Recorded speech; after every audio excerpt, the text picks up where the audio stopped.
تو آپ یہ کہہ رہے ہیں کہ یہ سیاستدان جو ہے وہ اپنا کھیل کھیل رہے ہیں، اپنا کھیل کھیل مختلف ذرائع سے مختلف خبریں آ رہی ہیں. عرفان صدیقی صاحب ہیں، وہ کہہ رہے ہیں کہ آج اچھی خبروں کا دن ہے، آج آپ کسی اچھی خبر کے منتظر رہیں. دوسرا جو اصل ایشو وہاں پر ہے وہ آرٹیکل 8 کے حوالے سے ہے. کیا ملٹری کورٹس کے تحت سویلین کا ٹرائل ہوگا؟ قاضی فائز عیسیٰ آپ نے کہا کہ آج انہوں نے ہنٹ دیا. انہوں نے کہا جی یہ کیس میں کہ جی یہ آپ کا کیس میں نہیں سن رہا، یہ میرے بعد کے دور میں لگے گا، تو اس کا مطلب ان کا دور ختم ہو رہا ہے. قاضی فائز عیسیٰ کے ہر عمل کو، ہر ایکشن کو، ہر فیصلے کو اس نظر سے دیکھا کہ قاضی فائز عیسیٰ ایکسٹینشن لے رہے ہیں.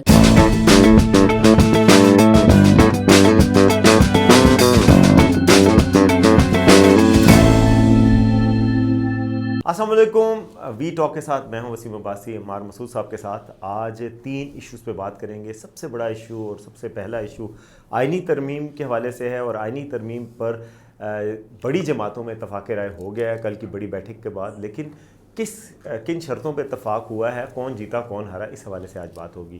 دوسرا ایشو یہ ہے کہ جی فیک نیوز جو لاہور سے جنریٹ ہوئی وہ اتنی مہلک ثابت ہو رہی ہے کہ وہ جناب پنڈی میں بھی احتجاج اس سے ہوا، آج بھی توڑ پھوڑ ہوئی، اس پہ مقدمات بھی درج ہونا شروع ہو گئے. اس کے اثرات کے حوالے سے بھی بات کریں گے کہ خبر کیا تھی اور ہوا کیا، اور سٹوڈنٹس کیوں پروٹیسٹ کر رہے ہیں، ان کو کیوں سمجھ نہیں آ رہی، اس حوالے سے بھی بات ہوگی. اور تیسری خبر یہ ہے کہ آج قاضی صاحب نے واضح ترین اشارہ دیا ہے کہ ان کا دور ختم ہو رہا ہے اور وہ 25 اکتوبر کو جا رہے ہیں. تو اس حوالے سے بھی بات ہوگی قاضی صاحب کا دور کیسا رہا اور کیا یہ حتمی اشارہ ہے کہ وہ جا رہے ہیں.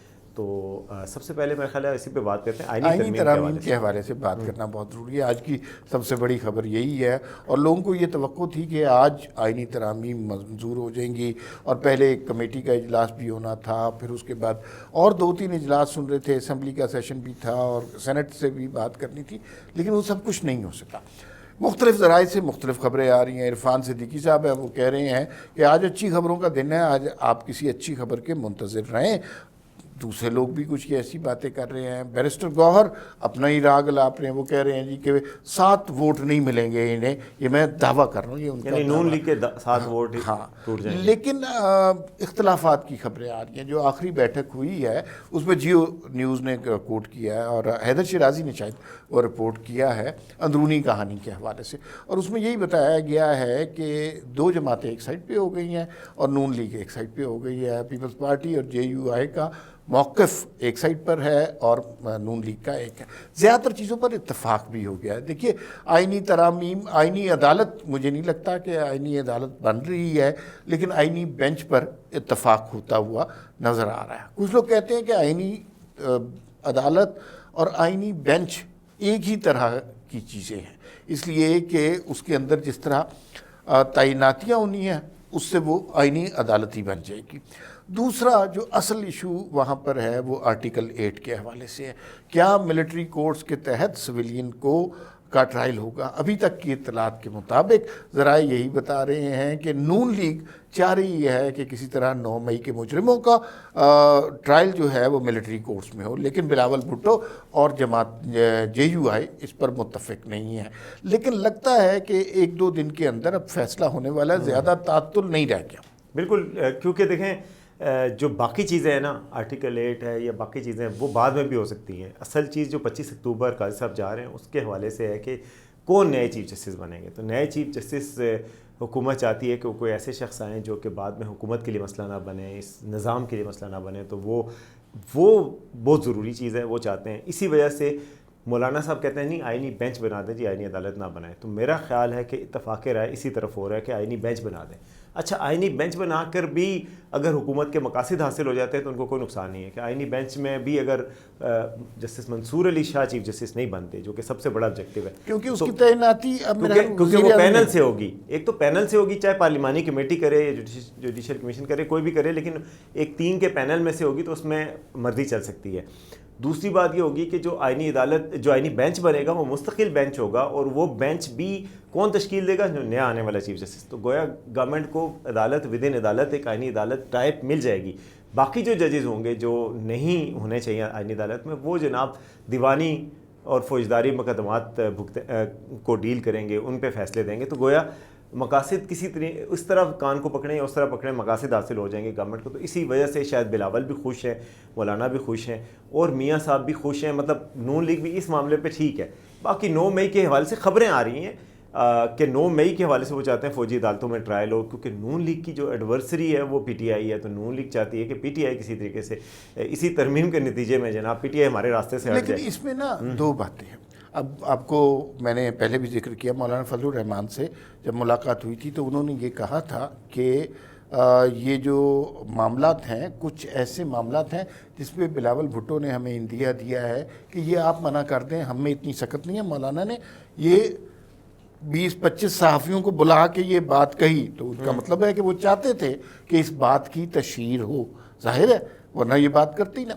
تو مجھے یوں لگتا ہے کہ یہ جو 9 مئی میں کے تحت ٹرائل کرنا ہے سویلینز کا, اس میں جو نون لیگ کی طرف سے باتیں سامنے آ رہی ہے کہ وہ کہہ رہے ہیں ضرور کریں, لیکن بلاول بھٹو اور مولانا فضل الرحمان نہیں مان رہے. یہ ملی بھگت سے ہو رہا ہے, اس لیے کہ ان سارے سیاستدانوں کو پتہ ہے کہ آج تو وہ 9 مئی کا ٹرائل کروا لیں گے ملٹری کورٹس میں, کل کو یہی ملٹری کورٹس ان کے گلے ہی پکڑیں گے. کسی 7 فروری اور کسی 15 جون کے ٹرائل کر رہی ہوں گی, تو وہ سب کے لیے نقصان دہ ہوگا. تو یہ نون لیگ چاہتی ہے کہ تھوڑی سی اڑی کرتی نظر آئے کہ نہیں ہم نہیں کر رہے ہیں, ہم نے بڑی مزاحمت کی, اور بعد میں پھر وہ مان جائیں کہ جی اتفاق رائے کر لیا. تو آپ یہ کہہ رہے ہیں کہ یہ سیاستدان جو ہے وہ اپنا کھیل کھیل رہے ہیں. اچھا, تھوڑا سا بات کرنا ضروری ہے جو فیک نیوز کے حوالے سے, جو طلباء کے حوالے سے صورتحال ہو گئی ہے. کل مریم نواز نے بڑی تفصیل سے بات کی. انہوں نے کہا جی کہ ایک واقعہ جو تھا ہی نہیں اس بات کا اتنا بڑا بتنگڑ بن گیا, اور یہ ویلاگرز اور پتہ نہیں یوٹیوبرز نے مل کر یہ سارا کیا. طلباء اس جھانسے میں آ گئے اور طلباء نے توڑ پھوڑ شروع کر دی, اور وہ سب کو کافی فسادات ہوئے, لیکن پھر اس کو روک لیا گیا اور انہوں نے کہا کہ اب ہم اس کو سختی سے نپٹیں گے. لیکن کیا نتیجہ ہوا؟ آج راولپنڈی اسلام آباد میں وہی طلباء کا احتجاج راولپنڈی میں خاص طور پہ. ہاں اچھا, کچھ لوگ کہہ رہے ہیں کہ یہ خود نہیں ہو رہا, کروایا جا رہا ہے. ایک فیک نیوز جو ایک بڑا, اگر تو وہ خبر سچ ہے پھر تو بالکل اس کے بارے میں احتساب ہونا چاہیے, لیکن جھوٹ ہے. اور کس قدر زیادہ کنٹراسٹ ہے کہ کے پی کے میں ایک ثوابی میں شاید ایک بچی کو اسکول میں زیادتی کا نشانہ بنایا گیا, اس کے اوپر کوئی احتجاج نہیں ہوگا. اس کا مطلب یہ ہے کہ انہیں نہ اس بچی سے غرض ہے, نہ ان کو طلباء کے حقوق سے کوئی غرض ہے. ان کا مسئلہ صرف اور صرف احتجاج ہے. اور جن بچوں نے آج احتجاج کیا ہے وہ اسکول سے کوئی کمپیوٹر اٹھا کے لے گیا ہے, کوئی وہاں سے کوئی اور چیز اتار کے لے گیا ہے. تو یہ ہم ایک نسل کو کیا سکھا رہے ہیں؟ توقع اس کے پیچھے یہ لگتی ہے کہ جس طرح انڈیا میں فسادات پھوٹ پڑے سارے ملک میں, بنگلہ دیش میں, اس طرح یہاں پر بھی ہو جائیں گے.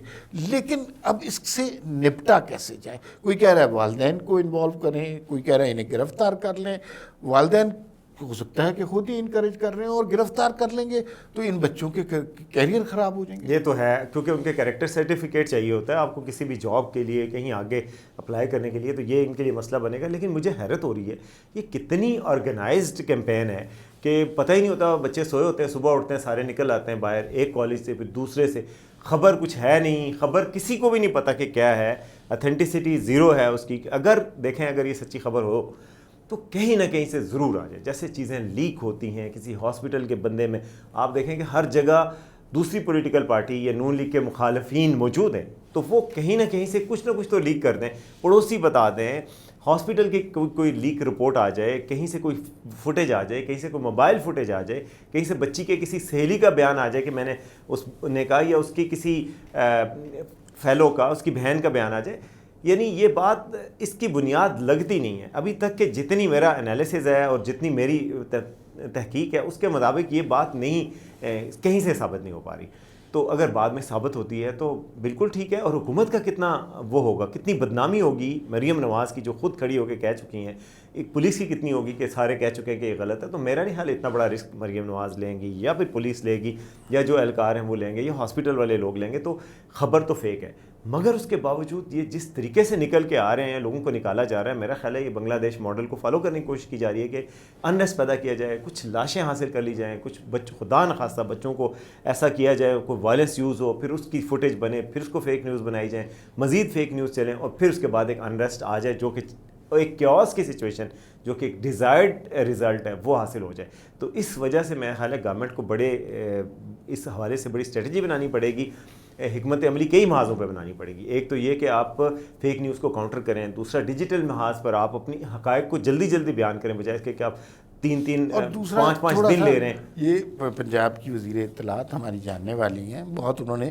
پارٹی کے لیے ان کی بڑی خدمات ہے, تھوڑا سا ان کی میڈیا ہینڈلنگ کے اوپر بھی بات. بالکل جی, وہ تو کسی طرح بھی جسٹیفائڈ نہیں ہے. ٹھیک ہے انہوں نے لائٹر موڈ میں کہا ہوگا, انہوں نے کھڑے ہو کے پہلے ہاتھ جوڑے, جی میری نوکری کا سوال ہے. ظاہر ہے مریم نواز کی پریس کانفرنس, یعنی ان کی چیف منسٹر ہے اور وہ منسٹر ہیں, پہلے بھی ان کی منسٹری خطرے میں ہے, مائنڈ یو کہ وہ کہا جاتا تھا کہ ان کا قلم دان تبدیل کیا. تو انہوں نے کہا جی کیا پتہ مریم نواز نے ان کو کہا ہو کہ جا کے کہو کہ بدتمیزی نہ کریں, کھڑے نہ ہوں بینچ پہ. اچھا بدتمیزی کرنا, کھڑے ہونا, یہ صحافیوں کو زیب بھی نہیں دیتا. یعنی میں بھی پریس کانفرنس میں جاتا ہوں, بس میرے سارے دوست ہیں, میرے اتنا عرصہ ہو گیا, تو کبھی بھی اس طرح نہیں کہ بدتمیزی کر. بدتمیزی سے کیا آپ کو کریڈٹ ملتا ہے؟ سخت سوال پوچھنا ہمارا حق ہے, چاہے کتنا بھی سخت سوال ہو, تہذیب کے دائرے کے اندر سخت سوال پوچھنا حق ہے. میں تو بلکہ میں دیکھتا تھا جب مشرف صاحب سے یہ ڈان کے ایڈیٹر تھے وہ سوال پوچھتے تھے ان سے, تو وہ ایسے لگتا تھا کہ یار سوال بھی پوچھ رہے ہیں سخت, لیکن اس کے بعد تہذیب کے دائرے میں پوچھ رہے ہیں. انتہائی سخت سوال بھی اچھے الفاظ میں پوچھا جا سکتا ہے. تو صحافیوں کو تو کرنا ہی نہیں چاہیے تھا, کرنا ہی نہیں چاہیے ہوتا عام طور پہ. لیکن آپ یہ کہہ رہی ہیں کھڑی ہو کے کہ جی آپ نے تہذیب کے دائرے میں کرنا, بدتمیزی نہیں کرنی, میں شکایت لگا سکتی ہوں اور شکایت سے آپ کی نوکری بھی جا سکتی ہے. تو یہ بات کہنی ہی نہیں چاہیے کسی کو بھی کہ آپ کسی کو نوکری کی دھمکی دیں یا نوکری کی بات کریں. ان کو ماننا چاہیے کہ ان سے غلطی ہوئی ہے. میرے خیال میں ان کے لیے بہتر طریقہ یہ ہے کہ معذرت کر لیں اور کہیں کہ جی یہ مجھ سے غلطی ہوئی ہے, میرا یہ مطلب بھی نہیں تھا, اور نہ میں کسی کو نوکری سے نکالنا چاہتا ہوں. نوکری سے نکالنا سر بہت بڑی دھمکی ہوتی ہے, غلط بات. اس طرح کا کوئی ٹویٹ انہوں نے کیا ہے, ابھی میں نے دیکھا ہے, اس میں انہوں نے کہا کہ میری طریقہ یہی ہے کہ ان کو معذرت کر لیں, سباق سے ہٹ کر پیش کیا جا رہا ہے. اگر کسی کی دل آزاری ہوئی تو میں معذرت کرتا ہوں, یہ بھی کہنا چاہیے. تو لیکن اس کی میڈیا ہینڈلنگ بھی, لیکن میں آپ کو بتاؤں کہ یہ جتنے آرگنائز طریقے سے ہو رہا ہے نا, یہ پنجاب کا کوئی بھی انفارمیشن منسٹر ہوتا, یہ اس کے کنٹرول سے باہر کی بات ہے.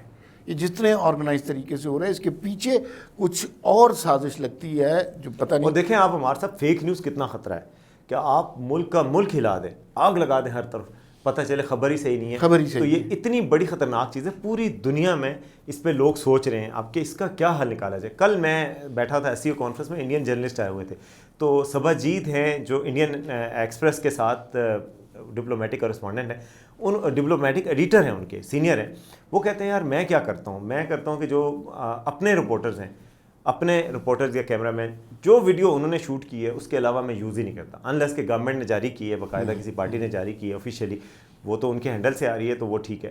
کوئی اور ویڈیو جو کراؤڈ سورس کی گئی ہو, کہیں سے چلی ہو, سوشل میڈیا سے اٹھائی گئی ہو, ہم یوز ہی نہیں کرتے, کیونکہ AI جنریٹڈ فراڈ, جھوٹ پہ مبنی اتنا فیک نیوز ہے. لیکن اس کا جو ہے نا ہماری سوسائٹی میں مسئلہ کیا ہے کہ مطلب رپورٹر لمیٹڈ ہے ہر ایک کے پاس. دوسرا یہ ہے کہ ہمیں دو طرح کی ریس, ٹیلی ویژن پر ہمیں ریٹنگ کی ریس کا مقابلہ ہے, اور سوشل میڈیا پر ہمیں ویوز کی ریس کا مقابلہ ہے. اور جس نے پہلے خبر دے دی, یہ اس نے بعد میں سوچنا ہے کہ وہ خبر درست ہے یا غلط ہے, لیکن پہلے ویوز کے نمبرز اس نے لے لینے ہیں. تو یہ انتہائی نہیں, لیکن جو پروفیشنل جرنلسٹ ہیں ان کا یہ کام ہے. ہم تو یہ کرتے ہیں دیکھ, اور یہ بات وہاں پہ جرنلسٹ بیٹھے تھے انڈین پاکستانی, سب کا کہنا تھا کہ بہتر ہے کہ آپ خبر نہ دیں, اس بات پر کم آپ کی سرزنش ہوگی کہ آپ نے خبر مس کی, اس بات پر زیادہ سرزنش ہوگی کہ آپ نے غلط خبر دی. تو ہمیشہ when in doubt leave it out. اچھا, اس پہ نا سرزنش کی آپ نے بات کی تو ایک اور واقعہ یاد ہے. دیکھیے قاضی فائز عیسیٰ آپ نے کہا کہ آج انہوں نے ہنٹ دیا, اور انہوں نے کہا جی یہ کیس میں کہ جی یہ آپ کا کیس میں نہیں سن رہا, یہ میرے بعد کے دور میں لگے گا. تو اس کا مطلب ان کا دور ختم ہو رہا ہے, اور انہوں نے آفیشیلی ایک کورٹ کے اندر کورٹ روم میں بتا دی ہے. اچھا, یہ انہوں نے بات کہہ دی, بات کلیئر ہو گئی, ان کے جانے کا وقت آ رہا تھا اور بڑی سہولت کے ساتھ وہ جا رہے ہیں, کوئی ایسا نہیں ہوا. اور بڑا زبردست دور تھا ان کا, مشرف کیس کا فیصلہ ہوا, بھٹو کیس کا فیصلہ ہوا, چیف جسٹس نے اپنے سو موٹو کے اختیارات کم کر دیے, بڑے زبردست فیصلے ہوئے. لیکن ایک گینگ تھا جس نے قاضی فائز عیسیٰ کی وہ عزت, وہ حرمت, وہ توقیر نہیں ہونے دی جو وہ ڈیزرو کرتے تھے.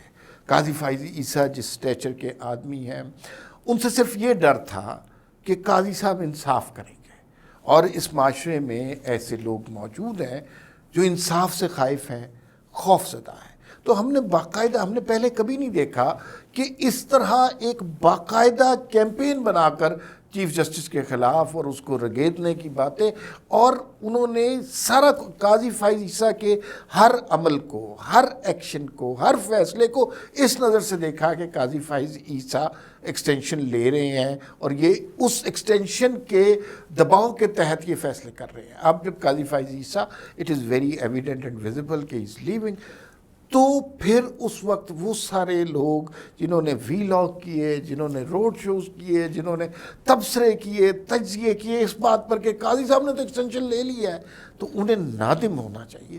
اور میرے خیال میں صرف اپالوجی کافی نہیں ہے، اس کے لیے کوئی اور حل ہونا چاہیے۔ یہ بھی ایک فیک نیوز کی شکل ہے کہ آپ ایک اس اسٹیچر کے آدمی کے خلاف جب تک اس کا اقتدار رہا اس کے خلاف کیمپین کرتے رہے اور اس کے ہر فیصلے کو، ہر ایکشن کو شک کی نگاہ سے دیکھتے رہے۔ تو یا یہ جو لوگ یہ سب کچھ کرتے رہے ہیں انہیں اس پروفیشن سے توبہ کر لینی چاہیے، یا پھر پبلک اپالوجی کی طرف آنا چاہیے۔ بالکل جی، یہ تھی جی آج کا وی ٹاک۔ امید آپ کو پسند آئے گا، آپ کے کمنٹس کا کہ ہم منتظر رہیں گے۔ دیکھتے رہیے وی نیوز .pk۔